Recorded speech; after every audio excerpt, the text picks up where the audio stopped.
Hello world, it's Calcutron here with another TI Basic tutorial. In this episode, we'll be learning about generating pseudo-random numbers on the TI-84. The numbers we will be generating are pseudo-random and not truly random because they are given by a deterministic algorithm. Nevertheless, to a human they appear very random and are useful in almost any program. For example, in a game like Snake, you might want to spawn food in random locations, or you may want to randomly sample from a large data set for analysis. So in order to access the random number generator, we use functions from the math menu, just like yesterday. And again, the math button is located right under the alpha key and corresponds with alpha letter A. And we're looking for the probability menu, which is the fourth one down. And if you find yourself accessing this a lot, you can also wrap around the different tabs by going to the left of math. So that's two keys from the home screen. Hit math and then hit the left arrow. And you get over to the probability menu. And we're interested in these commands that start with rand. So it's going to be rand and then rand int, rand norm, rand bind, rand int no rep. So this first one, rand, is the one we're going to start with. And the rest of the commands are kind of built on top of this one. And in a similar way that for is a nice convenience of things we could do with while, the other commands are nice conveniences of things that we can do with this basic rand.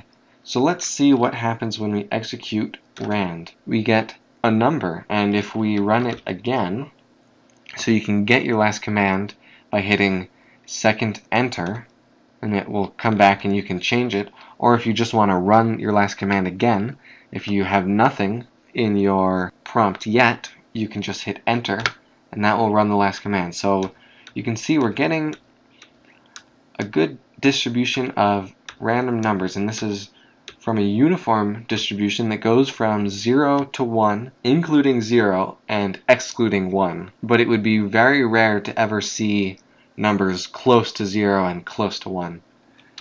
So that is rand. Now the next one, which I almost use more often than rand, is rand int, and that stands for random integer. And for this one, we give it two values, a minimum and a maximum. So let's do, we want to generate numbers between 1 and 10. And this will actually go from 1 to 10 inclusive, unlike rand. So let's see, oh, there we go. We've gotten 1 and 10. So that shows that it's giving us random integers between 1 and 10. Now let's take a look at the next, and we're only going to talk about these three today. So rand int, and rand norm.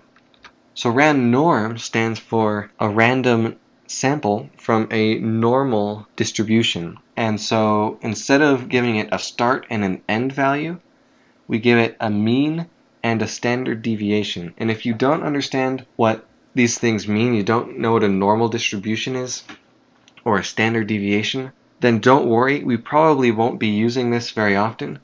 But it's good to show you, in case you do some statistics work, how to use this function. So let's say we want to get a sampling from a distribution with a mean of 5 and a standard deviation of 1. So we just run rand norm with 5 and 1, and it gives us something within 1 standard deviation of the mean. But that doesn't mean it always has to be within 1 standard deviation, although, so here we go, we got one that is outside of 1 standard deviation. So it can generate numbers in a wide range along a normal distribution. So one thing to note before you start using random numbers is that, like I said at the beginning, they're generated by a deterministic algorithm. And what that means is, given the same initial parameters, so all the same starting values, the function will always do the same thing over and over again. And the way we set its starting values is by storing into rand. So it might seem a little counterintuitive that we can store into something that's not a variable. So we can, what I mean by storing into rand is we can actually store any number into rand. And what that's going to do is it's going to seed the random distribution, which means it's going to set all the initial values using this 0. So it's going to set with a seed of 0, and if we run this and we get some more random numbers, you'll see that we get these numbers. So just remember these. We get 0.943, 0.908, and 0.146. Now what we can do if we want to rerun our deterministic algorithm, we can just set it back to the same initial positions by storing 0 into rand. So we're going to seed it with 0 again. And now, if we run rand, we're going to get 0.943, 0.908, and 0.146. So let's see. And there we go. So we got the exact same numbers as before. And this is because with the same seed, it always generates the same sequence of numbers infinitely. So no matter how long you run this, if it has the same seed, then it will always generate the same numbers. And our seed can be any real number.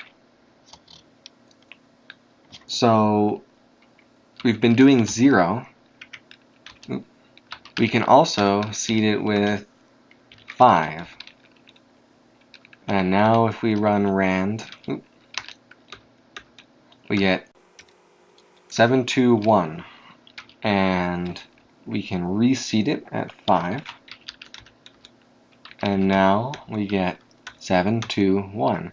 And the same thing goes for the other random functions. So rand_int, if we do from 1 to 10, and we seed it at 5 before we do that, or, well, let's show you can seed it with a negative decimal as well. You can even, let's go ahead and seed it with pi. That'd be interesting. So we seeded it at pi, and this also affects our random integer generation as well. So if we generate a randint between 1 and 10, now we get 367, and if we reseed our random number generator at pi, then we still get, generate between 1 and 10, we still get 367. And you always seed it by storing into rand. So even if you're only going to be using rand_int, you can still seed, or you have to seed into rand. And remember that everyone's calculator starts seeded after a reset at 0. And most people don't use their random generation functions very often, or at all. So if you give your friend, or you give 2 of your friends, a copy of a program you write that uses random numbers, and you have them both run it, it's possible, if they haven't changed their seed, that they'll get the exact same results. And you'll say, hey, I thought it was random. Well, you have to make sure that they start with different random seeds, and there are some different strategies we can use in order to do that, but it's always something to keep in mind. So I hope you found this video useful. If you have any questions or comments, please leave them below. Bye-bye.